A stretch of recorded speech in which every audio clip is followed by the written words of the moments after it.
How's it going, everybody? How the hell are ya? Wow, what a day in sports. What a weekend. What a time to be alive, everybody. Welcome back to the Nerdy Jock Talk. I'm the Nerdy Jock, Nick Angle. Thanks so much for checking us out again.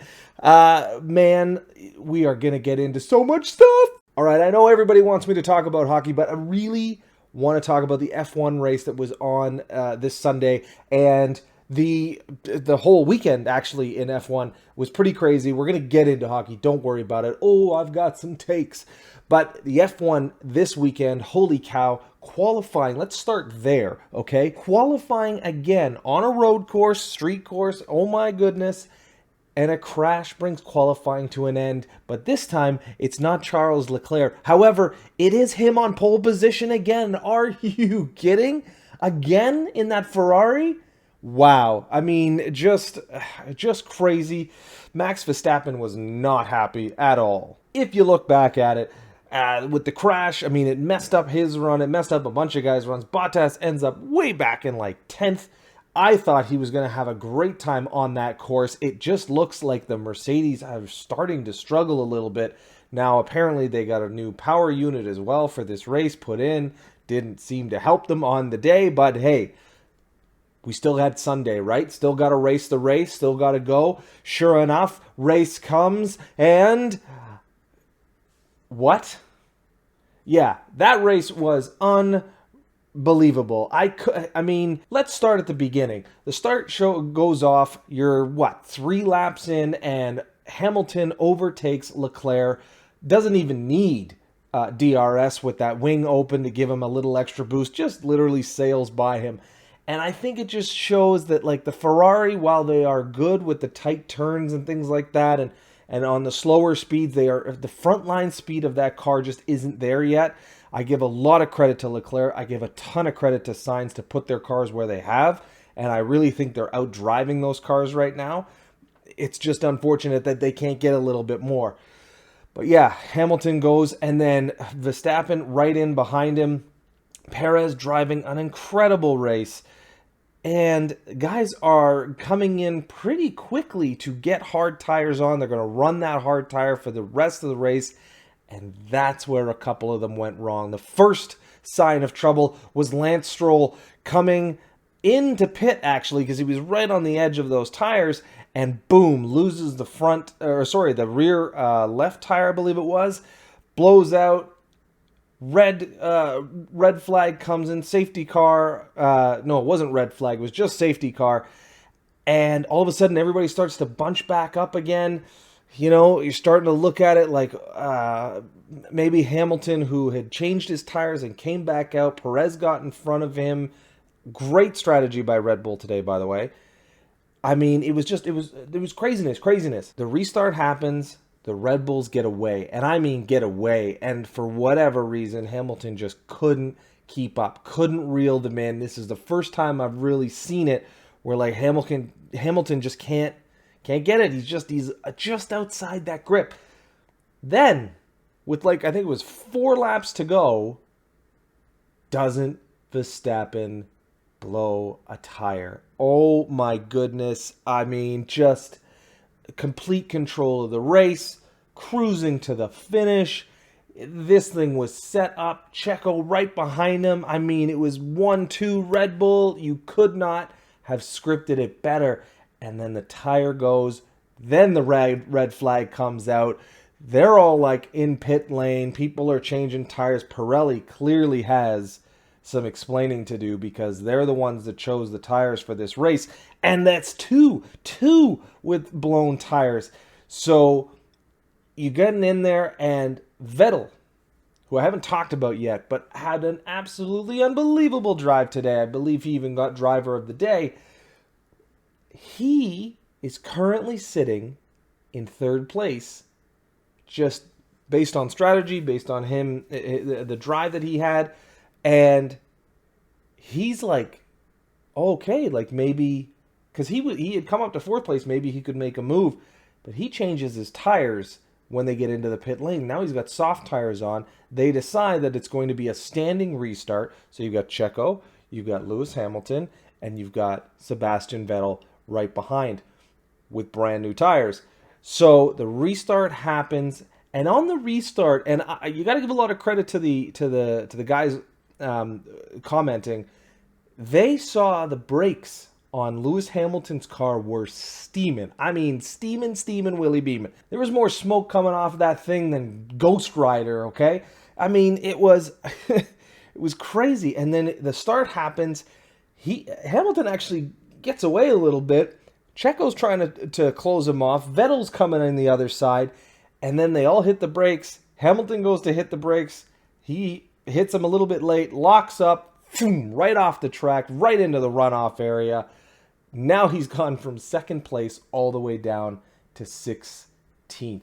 Because you're sitting there, you're going like, if Hamilton finishes his race, he's up into the championship. I mean, that could have been a championship deciding race right there if it was like tight enough. And so Checo wins his first race. Vettel comes in second, and Gasly, oh my goodness, Gasly pulls it off, comes in third.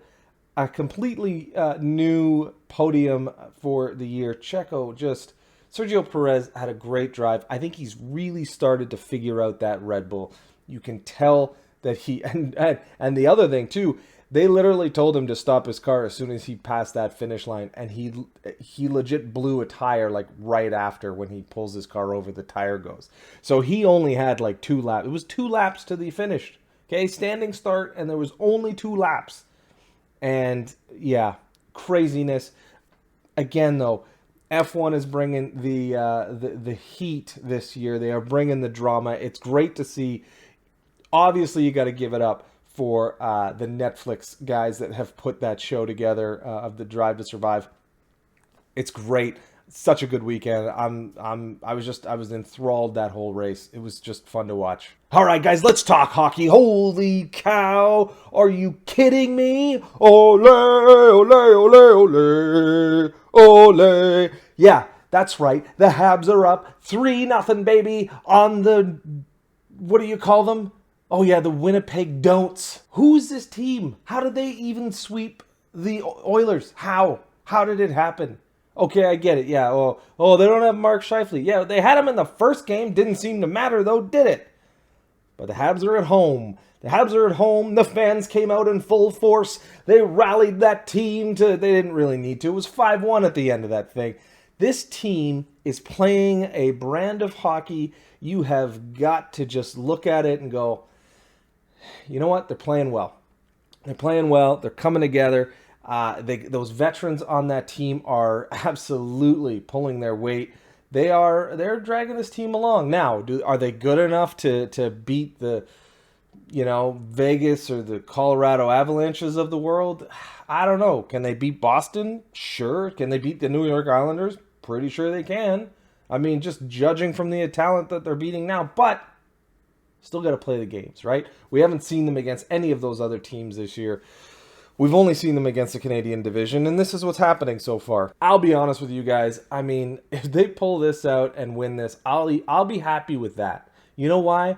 Because then there's going to be a North Division banner hanging in the rafters of the Bell Center, and every time I go to see a Hab and Leaf game, I get to chant, Kings of the North! Kings of the North! Because you're never going to get it, Leaf fans. It ain't going to happen anymore. This is it. This is the one-time gig. And it looks like Montreal might end up doing it. Now, there's still more hockey to play. They're up 3-0. Never say never. Never say die. That Jets team is very talented. They still got some guys that can get it done. So I'm not counting my chickens yet. I know Leaf fans, you guys know all about that, right? Up 3-1. You were like, it's done, right? And I was right there with you. I was like, yep, probably done. But it didn't happen. So that's why, we here in Habs Nation need to just relax. Let's wait until that final buzzer goes and we can call it a win. Until then, there's still hockey to play. All right, moving on to the Tampa Bay Lightning and the Carolina Hurricane. Man, Tampa Bay. I thought that Carolina was going to be able to do it. What a crazy game yesterday was. I mean, 10 goals scored. I think there were like 9 of them in the second period. Just a great game. Fun to watch. you got to give it up to Tampa Bay. I know, like I said, I thought Carolina would do it, but again, that's probably me saying I don't like Tampa Bay more than Carolina is a good hockey team, which they are. They're 100% a good hockey team, but man, Tampa Bay, it's great when you're 10 million over the cap, right? Pretty easy to. All right, last but not least, the Colorado Avalanche and the Vegas Golden Knights. Wow, tied 2-2. I mean, this is like a tale of two different teams here with Vegas. I don't know what's happening right now. It is crazy, and Colorado better figure this out because this Golden Knights team looks like they're cooking right now. So, yeah, it'll be interesting to see what happens. Obviously, both home teams have won both their games, so now it's a best of three. You're going back to Colorado. Let's see what they're made of, man. People are like, well, they're really missing Kadri. Yeah, Kadri's a big piece, but you've won 2 games without him. You did it in the other series as well. I don't see how missing one guy is going to throw you that much and make the game change that much. You should still be able to get it done. So I think he's served 6 of his 8 game suspension. So we'll see. There might be a ruling coming in with the arbitrator because he has appealed. Maybe it'll come down. Maybe it won't. Maybe he'll have to serve the whole thing. But right now, Golden Knights are, man, they're cruising. All right, really quick shout out, though, to Team Canada at the Worlds. I was able to catch the last couple games there. They started 0-3, and I was like, oh, man, this is not going to be a good year. But, man, they've come back, and they won the gold medal. And Connor Brown, ooh, that must sting, eh, Leaf fans? That guy, yeah, man. Anyway, congrats to Team Canada. All is right with the world. Team Canada has won another gold medal at the Worlds. You know what? Gerard Gallant is a pretty good coach, and I hope he gets another job in the NHL. I think he should. I think his stock has risen though now as well, just based on what we've seen at the Worlds. And I'm sure there's a couple teams looking for coaches, so he's got to be up there as far as I'm concerned. I think he did a hell of a job. And the guys, man, they came together. Yeah, they started 0-3. I think a lot of people, including myself, doubted them. And they came back and they got it done. And so you got to give it up for them. You got to give it up. Great job, boys. All right, moving on to baseball. Holy cow. Just a bit of a crappy series there for the Jays against the Houston Astros. And, man, like, why them? They're almost they're like the Rays almost at this point for me. It's like, why them? Why do you have to lose to them? They played all right. Bats didn't really come alive on the third game there, but I thought they were playing all right. But man, Vladdy Guerrero Jr., are you kidding me? That guy, most home runs, on base percentage. I think RBIs, he's either first or second at this point. Batting average, he's like, I think third, maybe, or anyway. Wow. Just, if you're a Jays fan right now, and even though they're not exactly the most consistent team on planet Earth, just watch this guy. Just, like, we finally, we have nice things now in Toronto. And yeah, I'm not a Leafs fan, but Austin Matthews, Mitch Martin, like, these are great hockey players. Now you got Vladdy Guerrero. That is a great baseball player. And we haven't had that in this town, I think, for a while, especially when it comes to the Jays. It's just fun to watch. Appreciate it while it's here. It's great. It's absolutely fantastic. And I enjoy watching this team. And I will say this, even though they lost 2 of 3 from Houston, they were in Buffalo. You gotta watch these games, and you never feel like they're completely out of it. You always feel like, hey, maybe there's something here. Maybe they can get something done. It's a great feeling to have. Yes, it didn't work out this time. It has worked out in other games. But I'm glad I'm watching baseball and having that feeling again. It's like, oh, they could get this done. So, now the rest of baseball, is there a fundamental shift in baseball? I mean, you guys go ahead and comment down below if you think I'm, completely crazy or maybe onto something. But the athleticism I'm seeing in baseball now, that just the fundamental shifts. Like, I don't think there's going to be any more, Cecil Fielders and Kirby Pucketts and, these kind of players where, look at Vlad. Vlad dropped a bunch of weight. Look at the season he's having right now. I mean, these guys, they're actually, like, baseball no longer feels like a pastime. It feels like a sport. It feels like these guys are engaged. It feels like these guys know that they can't be, like what's his name? Big Panda. You can't be doing that anymore. You got to be able to move. I mean, you watch these shortstops, these second basemen, these guys in the outfield. I mean, they're moving. And yeah, okay, you get the odd guy or whatever that's just there for power, I guess. But even golf, right? I mean, you look at golf, Tiger Woods changed that game, man. He came in, he's like, we're lifting weights now, boys, and we're going to hit the ball a long way. And everybody has now come in. You have to do it. It has to be done. So it's nice to see baseball in that trend. It's nice to see it going that way. It's just, it makes for entertaining baseball. I will say this, the strikeouts and the no-hitters and all that stuff it's not disappointing. It is still, I still enjoy watching a pitching duel, but it feels like the hitters, because of all the statistics and because of all the numbers that they're looking for, it's like the hitters are just trying, a specific thing and they're striking out more. That's no longer a pitching duel. Do you know what I mean? That's just, I don't even know what it is. I'd like to see it change a little bit, but they're looking at pitchers now and doctoring the ball. We'll see where that goes. Who knows? And in football news, because we're getting into it, and I'm going to try and put together a football fantasy show, segment anyway. I don't know. I'm not that smart when it comes to fantasy, but I'm going to give it a go. We're going to try it out. We'll see how it goes. But anyway, Julio Jones gets traded to the Titans. Yeah, you heard me. Julio Jones going to the Titans.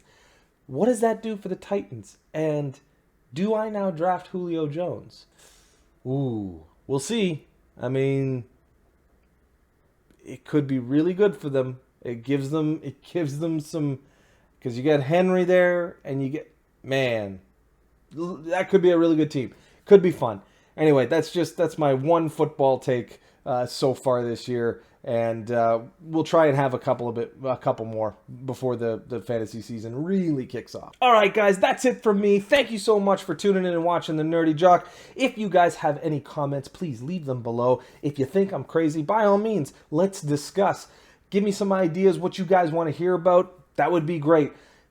Remember, guys, hit that like button if you like this video. Smack that subscribe. Tell your mom. Tell your friends.